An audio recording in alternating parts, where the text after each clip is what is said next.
নমস্কার বন্ধুরা, আপনাদের আরও একবার স্বাগত জানাই পাবলিক ভিউ কলকাতাতে। বন্ধুরা, আজকের মোহনবাগান ভার্সেস উড়িষ্যা দুই দলের মধ্যে কিন্তু একটা দলের সিজন শেষ হয়ে যেতে পারে, কারণ দুই দলের মধ্যে একটা দলই পৌঁছাবে ফাইনালে। তো এই মুহূর্তে ফাইনালে পৌঁছানোর সম্ভাবনা কোন দলের বেশি আছে এবং সেমিফাইনালে দুই দলের প্লেইং 11 কী হতে পারে এবং মোহনবাগান কিন্তু শুরু থেকে তিনটে বিদেশি নামাতে পারে। আজকের এই ভিডিওটিতে কিন্তু মোহনবাগানের অ্যাটাক ভার্সেস উড়িষ্যার ডিফেন্সের মধ্যে যে লড়াই হবে সেই নিয়ে পুরো ডিটেলস বলার আছে এবং কে ফাইনালে প্রবেশ করবে সেটাও বলবো। তাই অনুরোধ করে রাখবো ভিডিওটা শেষ পর্যন্ত দেখবেন এবং ভিডিওটি শুরু করার আগে একটা ছোট্ট অনুরোধ করে রাখবো, যেহেতু এইখানে আপনারা খেলার সমস্ত রকম আপডেটস পেয়ে যাবেন, তাই অবশ্যই পাবলিক ভিউ কলকাতা চ্যানেলটিকে সাবস্ক্রাইব করে বেল আইকন প্রেস করে অল করে রাখবেন। তাহলে বন্ধুরা, এই মুহূর্তে কিন্তু মোহনবাগানের কোচ হাওয়াস তিনিও বলেছেন মোহনবাগানকে ফাইনালে প্রবেশ করাবে, আর উড়িষ্যার কোচ লোবেরা তিনিও বলেছেন উড়িষ্যাকে ফাইনালে পৌঁছাবে। অর্থাৎ এর থেকে একটা জিনিস পরিষ্কার হয়ে যাচ্ছে, দুই দলেরই কোচ কিন্তু নিজের সেরা স্ট্র্যাটেজিটাই ব্যবহার করবে। প্রথমত মোহনবাগান নিজের ঘরের মাঠে এক গোলে পিছিয়ে আছে, এটা কিন্তু মোহনবাগানের জন্য খুব একটা বড় চ্যালেঞ্জ হবে বলে আমার মনে হয় না। তবে এই ম্যাচটা পরিষ্কার হতে পারে মোহনবাগানের অ্যাটাক ভার্সেস উড়িষ্যার ডিফেন্স। মানে উড়িষ্যার স্ট্র্যাটেজি হবে মোহনবাগানের বিরুদ্ধে ডিফেন্স করা এবং কাউন্টার অ্যাটাক তৈরি করা। অর্থাৎ ডিফেন্স করতে করতে যেই দেখবে একটা বল পেয়েছে সেই কাউন্টার অ্যাটাকে ছুটবে উড়িষ্যার প্লেয়াররা।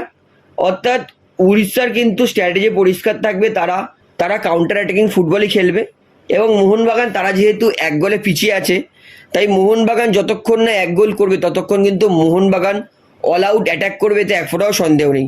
তবে মোহনবাগানকে কিন্তু একটা কথা মাথায় রাখতে হবে, অল আউট অ্যাটাক করলেও হবে না, মোহনবাগানকে কিন্তু দুটো স্পিডি খেলোয়াড়, মানে যাদের একটু গতি আছে সেরকম খেলোয়াড়কে কিন্তু ডিফেন্সে রাখতে হবে, যাতে যখন উড়িষ্যা কাউন্টার অ্যাটাক শুরু করবে তখনই যাতে সেইটা আটকাতে পারে মোহনবাগান দল।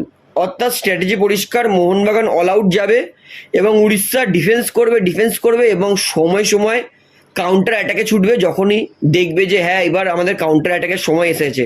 তো তার জন্য মোহনবাগানকে অবশ্যই অ্যাটাক করতে হবে, কিন্তু নিজেদের ডিফেন্সে দুটো গতিশীল প্লেয়ার রেখে দিতে হবে যাতে উড়িষ্যার কাউন্টার অ্যাটাকটা আটকাতে পারে। এই জন্য মোহনবাগান কিন্তু আশিস রায় আর সুভাশিস বোসকে এই ম্যাচে ইউজ করতে পারে ফুলব্যাক হিসেবে, এবং অবশ্যই এরা দুজন কিন্তু যথেষ্ট গতি আছে, তাই কিন্তু এরা উড়িষ্যার প্লেয়ারদের কাউন্টার অ্যাটাক আটকাতে পারে। এবং অবশ্যই কাউন্টার অ্যাটাকে কিন্তু আটকানোর জন্য কিন্তু গোলকিপার ভিশাল ক্যাতেরও ভূমিকা প্রচণ্ড বেড়ে যাচ্ছে, কারণ কাউন্টার অ্যাটাক কিন্তু গোলকিপারের খুব বড় ভূমিকা আছে যে কাউন্টার অ্যাটাক কী করে আটকাতে হয়। তো স্ট্র্যাটেজি হবে মোহনবাগানের আক্রমণ ভার্সেস উড়িষ্যার ডিফেন্সের মধ্যে খেলা। তো এটাই হবে উড়িষ্যার অ্যাটাক, যে উড়িষ্যা তারা কাউন্টার অ্যাটাকের উপর নির্ভর করবে। তো এইবারে বলি দুই দলের প্লেইং 11 কী হবে।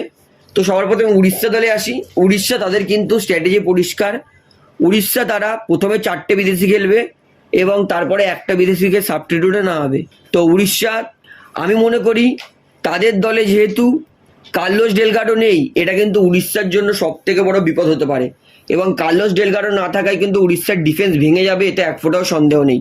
তো উড়িষ্যা তারা আরও একবার 4-2-3-1 খেলবে, যেখানে গোলকিপারে থাকবে আমরিন্দার সিং, 4-এর ডিফেন্স, রাইট ব্যাকে থাকবে আমায়, লেফট ব্যাকে থাকবে জেডি, দুটো সেন্টার ব্যাক সেটা থাকবে মুর্তজা ফল আর নরেন্দ্র গেহলট, এবং দুটো ডিফেন্সিভ মিডফিল্ড সেটা থাকবে পুইটিয়া আর আহমেদ জাহু।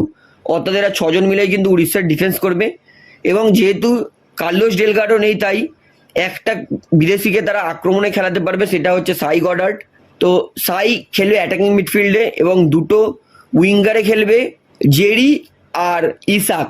অর্থাৎ জেরি, ইসাক আর রয় কৃষ্ণা, তিনজনের ওপর কিন্তু ভিত্তি করে পুরো কাউন্টার অ্যাটাক করবে উড়িষ্যা দল। অর্থাৎ আমরা এটা দেখতেই পারি উড়িষ্যা তারা কিন্তু, যদি আইডিয়াল ফরমেশন হয় তাহলে কিন্তু উড়িষ্যা খেলবে 4-5-1-এ। অর্থাৎ 4টে ডিফেন্স, 5টা মিডফিল্ড নিজেদের হাতে এবং একটা স্ট্রাইকার শুধুমাত্র কাউন্টার অ্যাটাক করার জন্য। অর্থাৎ উড়িষ্যা কিন্তু কাউন্টার অ্যাটাকিং ফুটবল খেলবে, তো এক ফোঁটাও সন্দেহ নেই। তো আমি মনে করি মোহনবাগান এই ম্যাচে 3-5-2 খেলতে পারে, তবে আশিস রায়কে কিন্তু খেলাতেই হবে।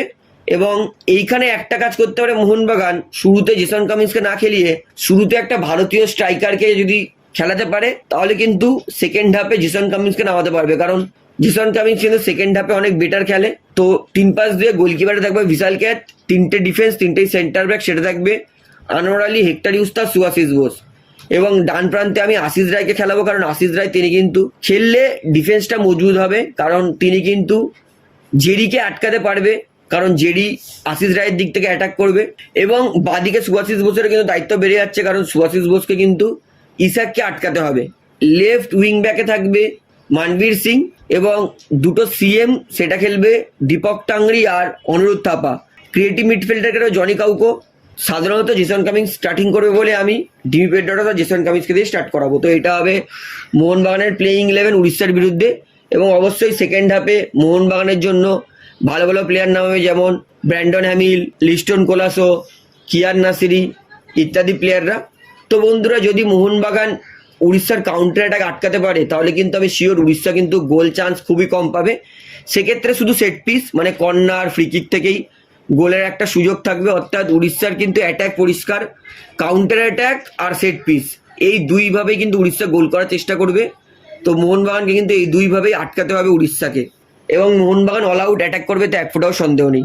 তো বন্ধুরা, ভিডিওটা এখানে শেষ করছি। আশা করি ভালো লাগলো। তো ভিডিওটি ভালো লাগলে অবশ্যই লাইক করুন, কমেন্ট করুন, শেয়ার করুন।